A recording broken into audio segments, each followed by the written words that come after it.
Welcome to another Caribbean-themed semester talk titled Hoodoo, Voodoo, and Catholicism. How do they fit together?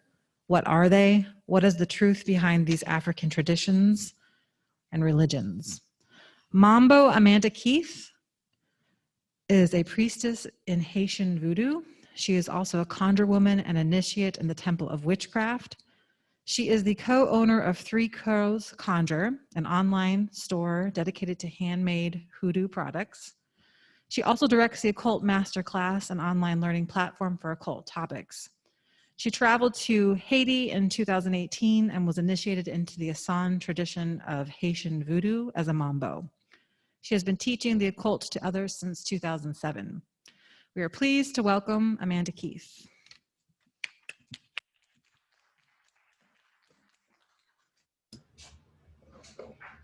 Hi, everyone. I'm actually having issues getting the camera up. So hold on one second.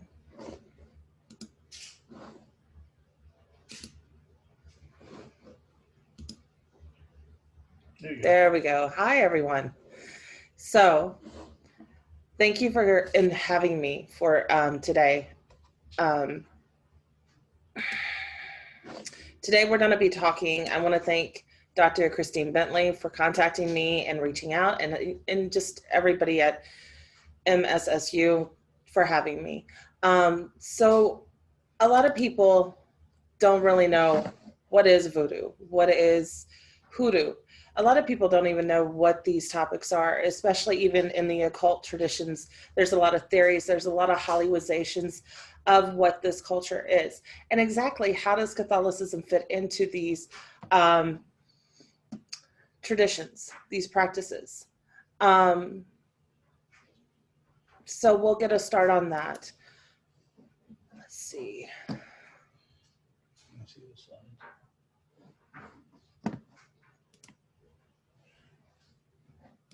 Sorry, guys. There you go.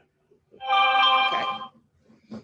So, like I said, my name is Amanda Keith. I am a Mambo and a priestess in Haitian Voodoo. I have been practicing professionally root working for over 15 years now. So, Hoodoo versus Voodoo.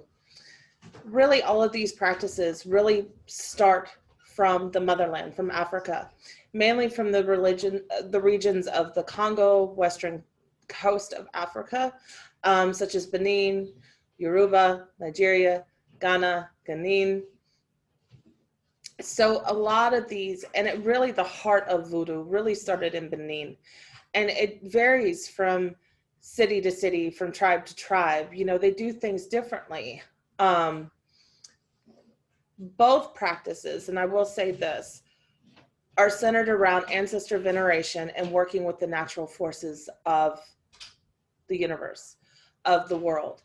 And these would be very similar to how you would hear in like witchcraft as the elements, working with the natural, you know, earth, air, fire, water, on top of like even having deities or spirits of chaos or the volcanoes. Like literally they broke it down to everything. And some of these were actual kings and of tribes and cities that you will find.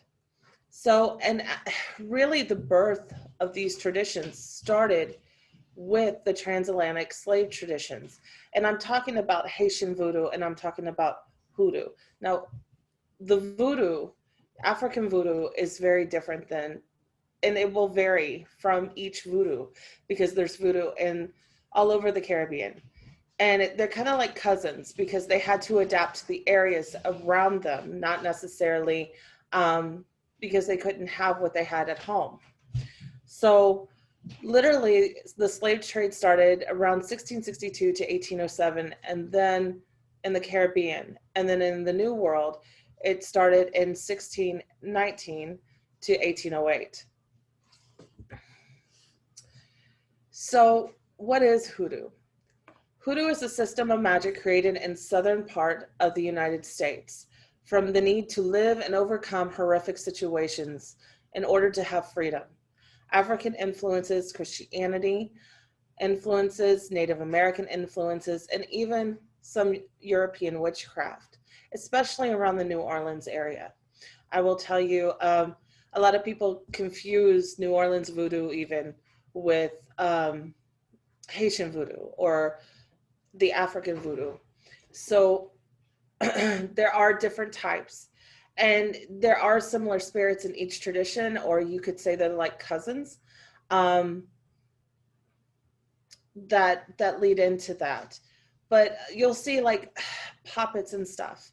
Puppets, that's actually European witchcraft. That's folk magic. So it was adopted in, especially in the New Orleans tradition, as a way, like when they didn't have necessities at hand if you were in slavery. So your child's dolly that you would make out of just spare burlap or whatever you could get your hands on, or what you had at the time, because remember, they didn't have a lot. That's what they used. And then sometimes they would pray over it or use it as a person for somebody else as well. So they used what they had. They were very resourceful. And they had to hide a lot of what they did. So the history of Hoodoo. African slaves had to adapt their personal religion and traditions to whatever the master's belief system was. And it was normally a form of Christianity, whether it was Baptist, whether it was Pentecostal, and then, of course, Catholicism. You saw Catholicism more around New Orleans, and you had to understand that the slave trade, that the real big hub was in New Orleans. It was that Gulf port right there in Mobile, New Orleans. They did do some, and they did, but not as much as bringing in the slaves as from Africa and even from the other Caribbean islands. They would bring them in to New Orleans or to the Mobile area, and even to Savannah. They would do those ports as well in the southern states. But the main hub was in New Orleans. So Catholicism was already, if you go to New Orleans, and if you've ever been to New Orleans is it's a high Catholic town. So you have the influence right there. You have to remember that they had to do this. They couldn't believe in what they wanted to believe or what they believed in Africa, because, they literally were plucked. They were forced. Some were, they didn't have a choice. A lot of them. Some did. Some needed family needed money, so they sold a person. And it was that bad during that time that the slavery was going on. So, literally they had sometimes, if some didn't even have the clothes, some they were just plucked and moved. Now, luckily, some were able to take some things like okra or different things like that. They would put the seeds in their hair, or they would try to hide, but there wasn't much to hide. And they did check them, and they did, observe them. So you have to remember that the adaptations were forced, because they were going to be killed if they didn't with their slave master. They didn't have the option to have their own beliefs. So, because the masters were afraid of what they knew and the power that if anybody's ever been to Haiti, it's a very magical, it's a very special place, and it's beautiful, absolutely beautiful if you've ever been there.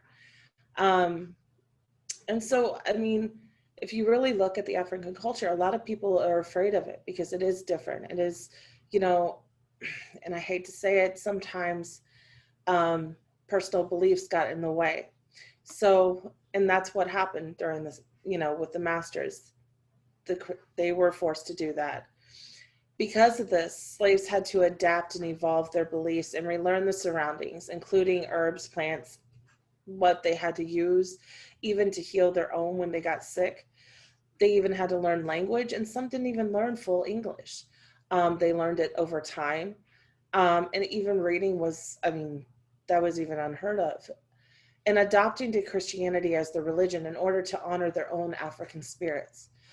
So, and it was easier when it was, you know, in the Catholicism, because they could see, and you'll see this very similar in the Voodoo, where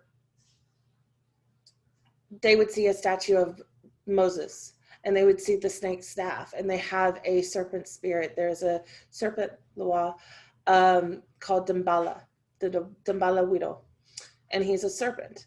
So they saw the serpent staff, and they put that assimilation there. So you see that now in the Hoodoo, they used the prayers. They would pray.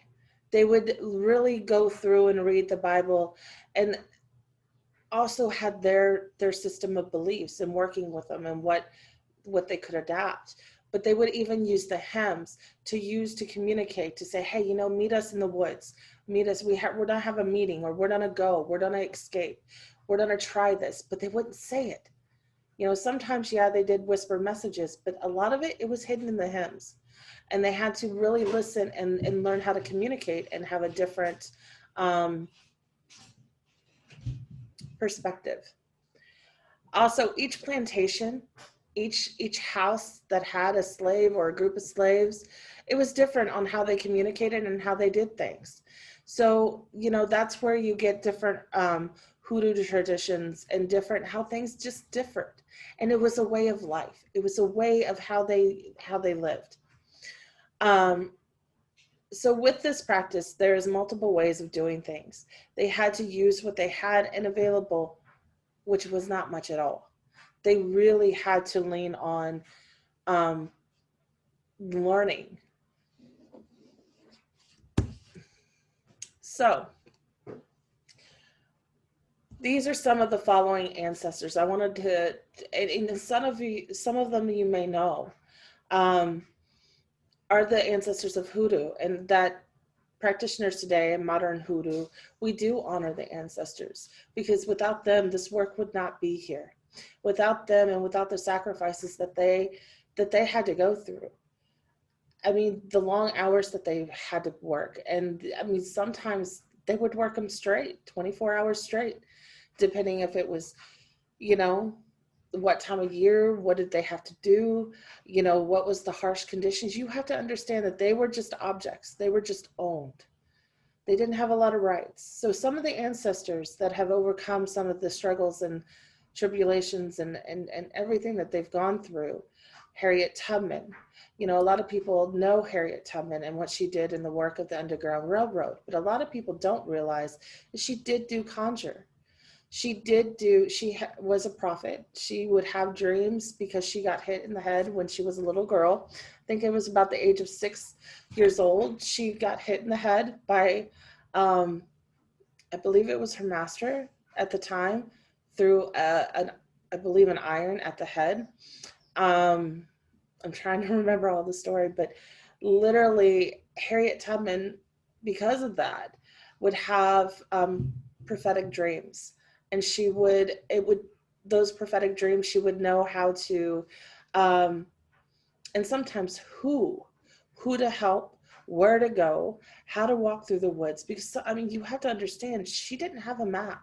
She didn't. She did over time as she did it, as she made her trips. But when she originally set out, there was nothing to like go, okay, this is the direction you need to go. She trusted her intuition and just moved forward.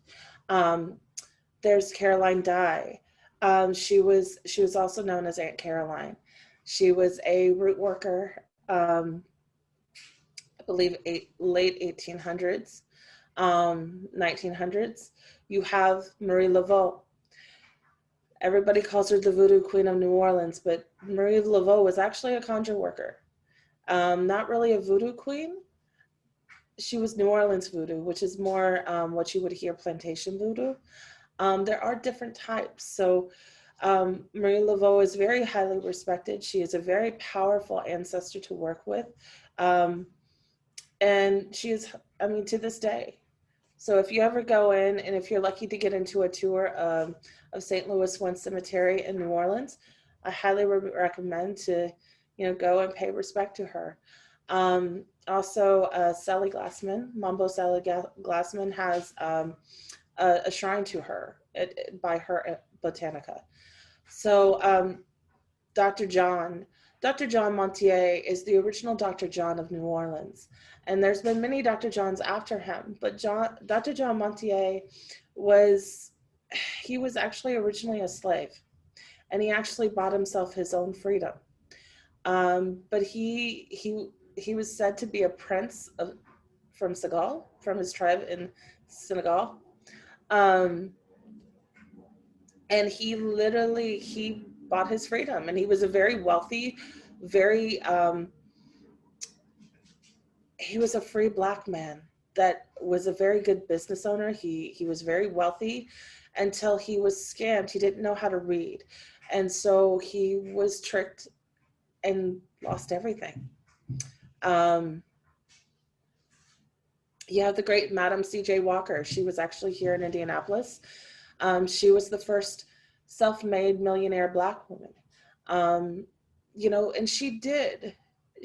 these are pioneers of Black heritage, and some did practice, and some, practiced under the radar. And, Madam C.J. Walker, she was also known as Sarah Lovebreed, was her unfamous name. But yeah, Madam C.J. Walker was a phenomenal woman. Dr. Buzzard was a root waker. Jim Jordan, Gula Jack. Gula Jack was a slave in South Carolina that tried to have a slave revolt here in the U.S., but he got caught because some of the slaves that were afraid told on him. But he was a root worker, and he helped the people. Bishop C.H. Mason, Nat Turner, Nat Turner did a lot of freedom. So, continuation of the history. They even, okay, I went backwards. So we're going to talk a little bit about Harriet Tubman. She was born into slavery. She escaped and subsequently made some 13 missions to rescue approximately 70 enslaved people, including family, friends, and the use of network of anti-slavery activists and safe houses, known as the Underground Railroad. During the American Civil War, she served as an armed scout and spy for the Union Army. In her later years, Tubman was an activist in a movement for women's suffrage. Nat Turner, he was born October 2nd of 1800 and died November 11th in 1831. He was an African-American slave preacher who led the 4-day rebellion of slave and free Black people in Southampton County, Virginia. Of course, we talked about Marie Laveau. She's actually very well known in New Orleans for being a nurse and helping out during the yellow fever. So in modern day Hoodoo, it involves a wider variety of tools that were not used back in the original times. We have a lot more luxury now.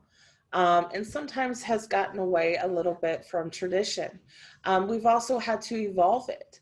Like some of the things that they used to do back in the day, we can't do now because, they used to have dirt roads. Now we have concrete. We don't always have dirt roads that, sometimes they used. And there was purposes and the certain ways and traditions that they would perform, or acts that they would do, but they were just simply not available to the slaves or even to the earlier,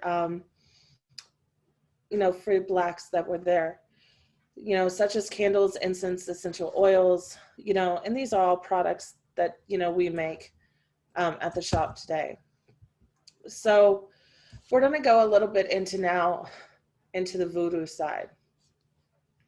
What is Haitian Voodoo? It is a religion that was born out of independence and uprise. The slaves took back power, their land, and their rights back from the French army with the help of their spirits and ancestors called the Loa, which at the time Haiti was being held when this revolution happened. and it was being led by no other than Napoleon himself. A little bit about Haiti and their history. Haiti was once part of the whole island of Hispaniola that was discovered by Christopher Columbus in the Spanish in 1492. From then, the Spanish started to colonize the island and the rest of the Central and South America. So now Haiti's born. Afterwards, the French received what is now Haiti in 1659 and 1804 until 1804, and started the colonization by starting harsher slavery for the sugarcane plantations. And when I say harsher, literally they would work these slaves. They were the objects that they worked and worked and worked, even to death. And it was known that nobody wanted to go to Haiti.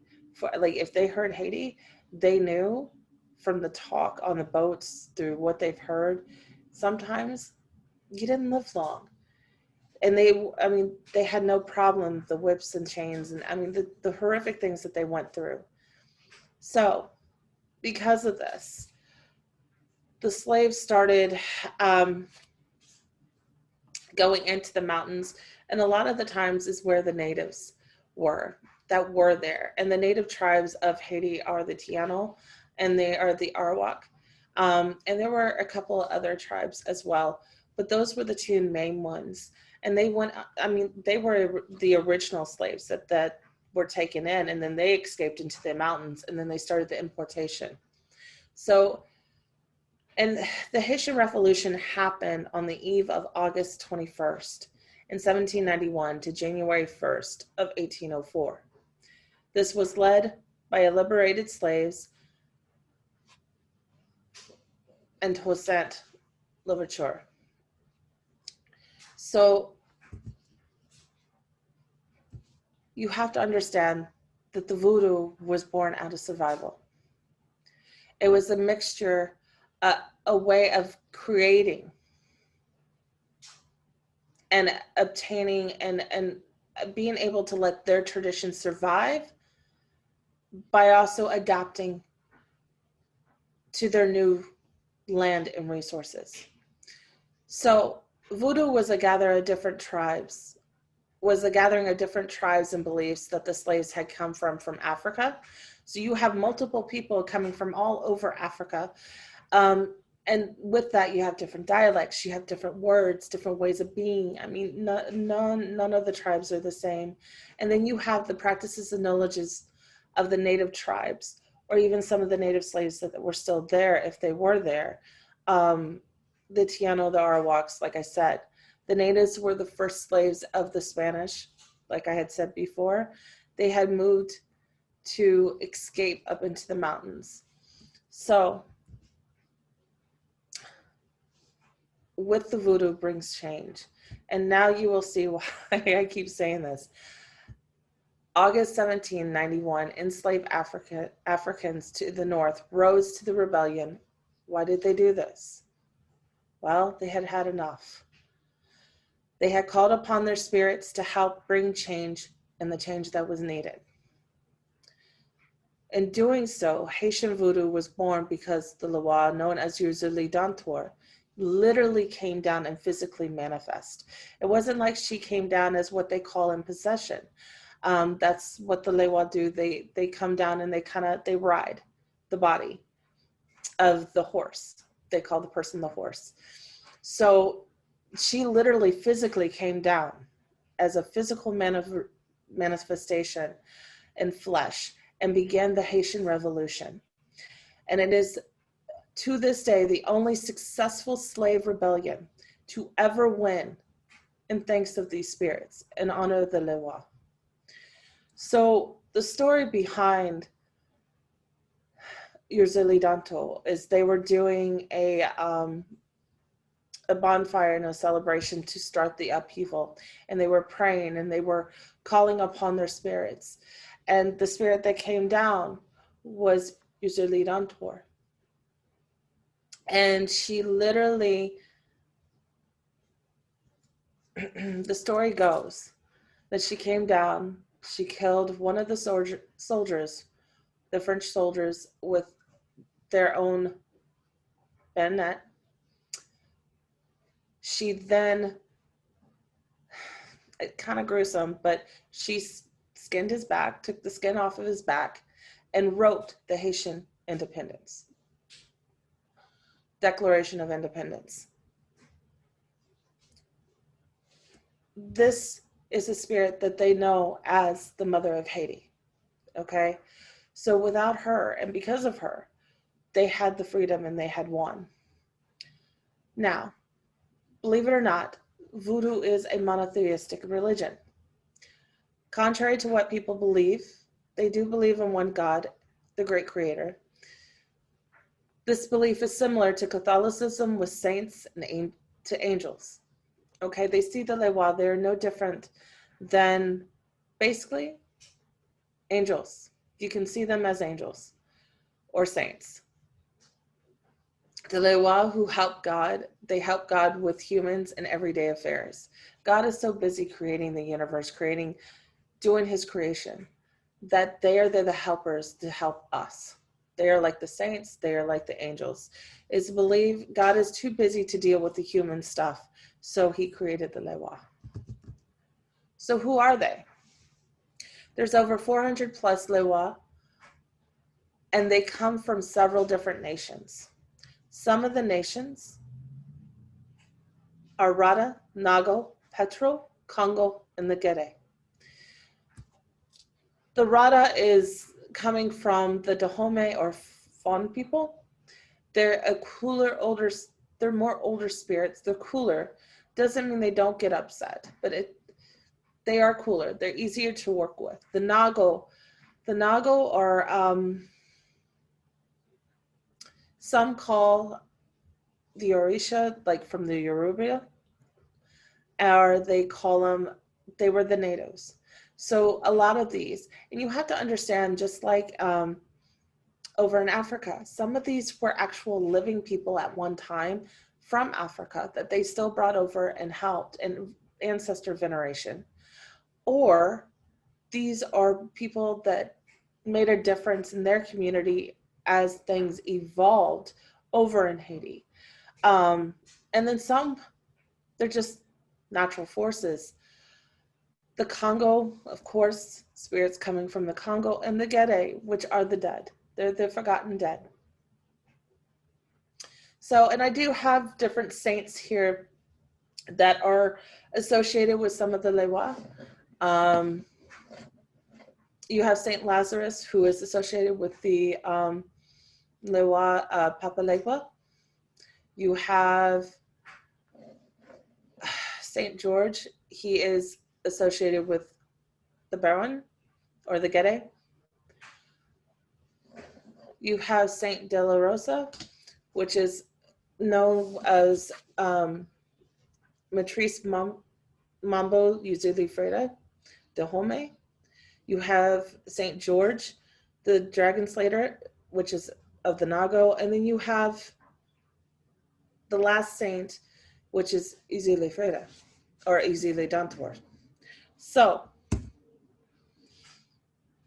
and finding a connection with their new life in this new world, they had their spirits that they could never be taken away from them, but they had to adapt.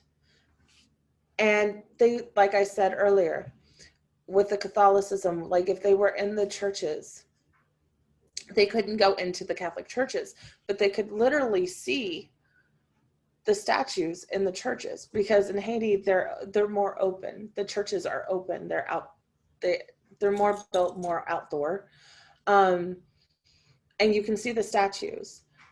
And the statues, like I said, like they saw Saint Moses. Moses is, they saw the snake staff, which is a symbol of Damballa.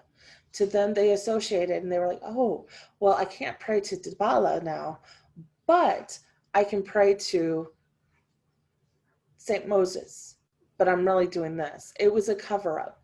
So that's how really the Catholic faith started blending into what we know as today. And in Hoodoo or Voodoo. So does anybody have any questions? Like, really, it's that simple. I was,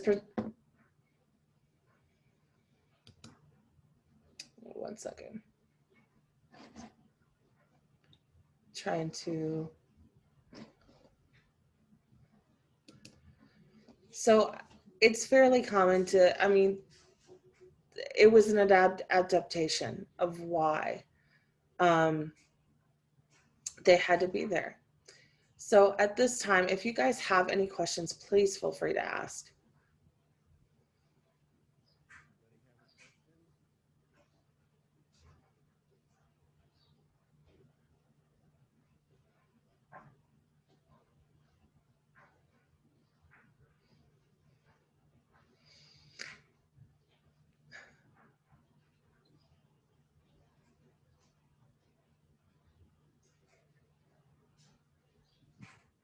I'm not familiar with some of the terms, so could you cover what a root worker does as well as what a conjure worker does? Well, a root worker and a conjure worker are the same things. What we do is basically facilitate a change. And that's no different really what is done in Haitian Voodoo as well. It's to create a change. You have to understand that sometimes root workers, we will make baths to help heal. We will make baths to open the way, open the roads. Sometimes we will make a sachet to carry on you for good luck. That we were kind of like, and things have evolved, but sometimes we were no, if you do it more the traditional way, you're dealing with working with the herbs, working with the spirits of that herb. You're creating a change, whether to open a road or to ease a hard situation, helping, giving them the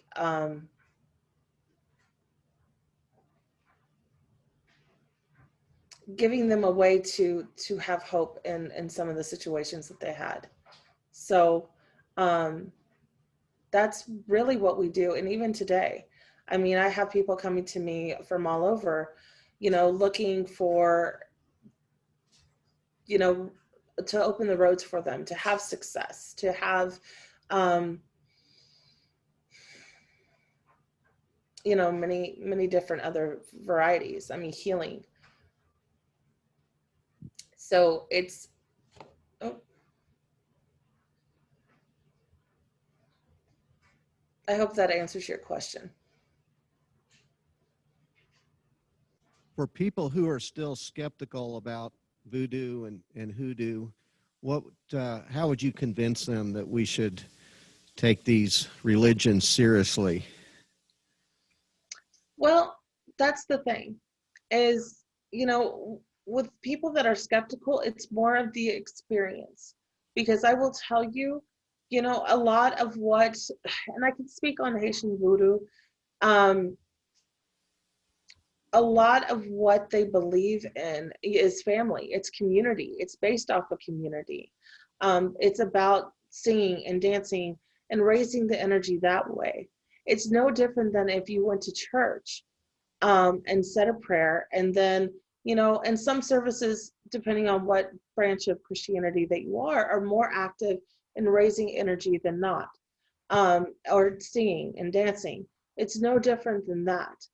And really, if you do a spell, it's a prayer.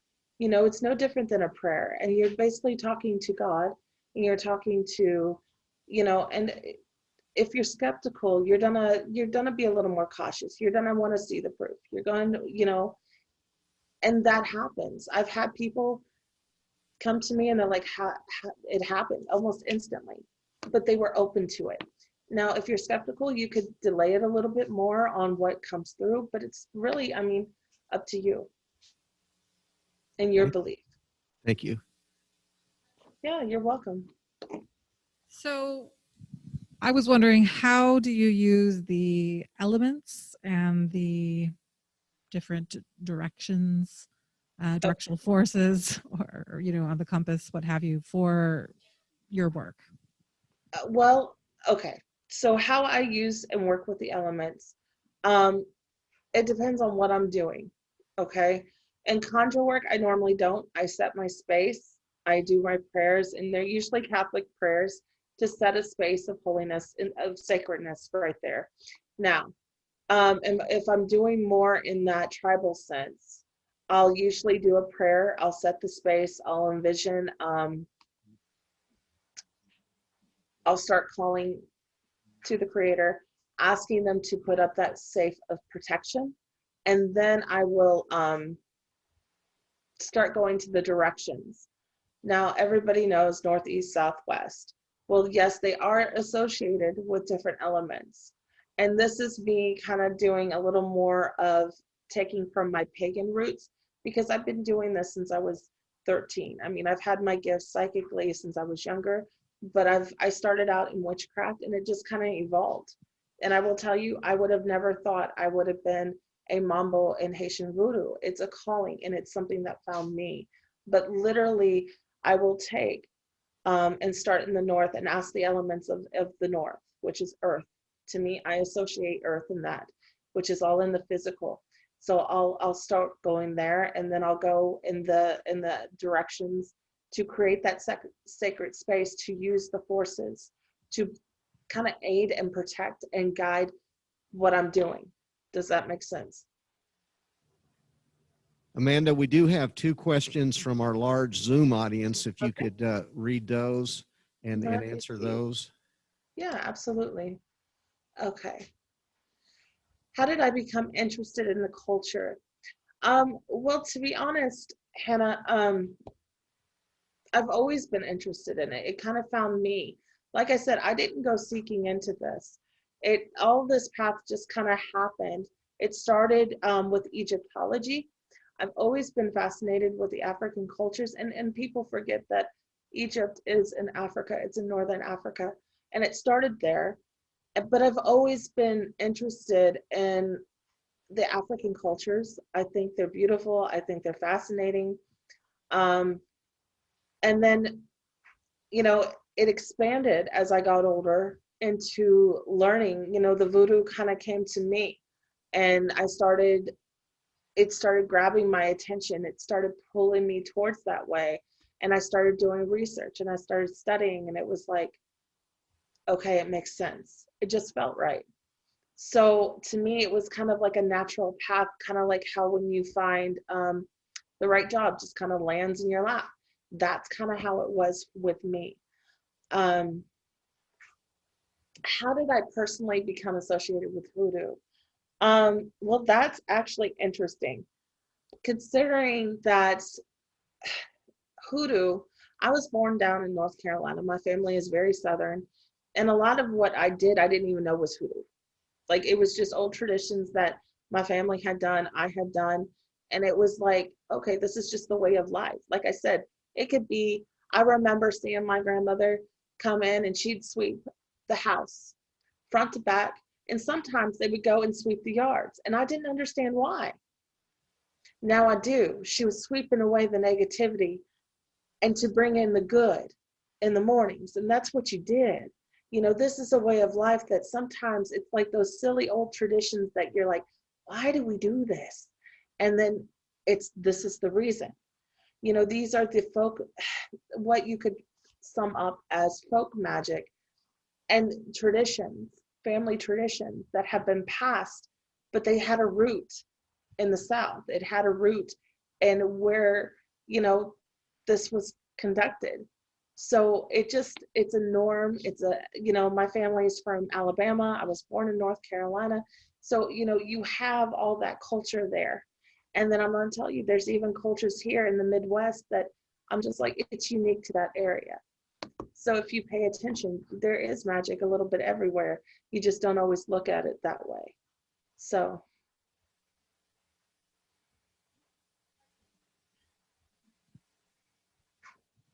So I have another question. What exactly is a mambo, and are there different levels, Yes. in terms of the different roles or levels that you're trying to achieve? Yes. So, okay, the different levels in Haitian Voodoo, a mambo or a hugon, and a mambo are a priest and a priestess. Okay. So the highest title, or a high priest or a high priestess, is a or a Mambo Asagwe. And then you have the middle rank, which is Mambo Sapuen. And then you have a Hunzi, which is kind of like they know who their head is and who walks around them, but they're still learning. They're very, very basic. You learn more as a Sapuen, and really the more as a high priestess you start as a Mambo Asagwe, you start working towards learning and facilitating, because a lot of what we do, it's an oral tradition. So we have to have ceremonies, we have to have, which are called fêtes. You know, there's celebrations to different times for different lewa, to learn and to celebrate and to thank them for what they do. Because as we celebrate them, they celebrate us. So, and then you have Voodoo Sans, which are just people that want to learn about, they're not necessarily initiated, they just want to learn, but there's only very little that you can learn as a Voodoo Sans. So. You mentioned voodoo in New Orleans, which kind of piqued my interest. And when I've gone to New Orleans, I've always thought it was just something marketed for the tourists, kind of a gimmick. How many people would you say are actually practicing voodoo in the New Orleans area? That's kind of hard, because I would say honestly, and I have a god uncle that would agree, he does plantation voodoo, and for the most part, New Orleans voodoo is dead, and it is very commercialized. Back in the day, that was a different story. And that's when, you know, you have to understand that a lot of what traditional New Orleans voodoo was hoodoo. It was conjure, it was that magic. And that's really all hoodoo is just the magic, where you have in the voodoo, you have that spirituality, you have it, it is a religion. So, and it is just, it's kind of evolved. Now today, I would say there is a good, strong voodoo community in New Orleans. And I do say Haitian. There's Haitian, and then there is some watered down. So to say the actual, I would probably put maybe half, maybe 30% to half. I mean, there is a good amount. But New Orleans, actual like authentic New Orleans voodoo, not very. It's pretty much dead. Because when the plantations died out, when they stopped it, I mean, they couldn't continue the traditions that were going on in that group of people. Does that make sense? Yeah, it does. Thank you. No, you're very welcome. Any other questions? Dr. Bentley, maybe you would like to summarize what's going to happen this afternoon?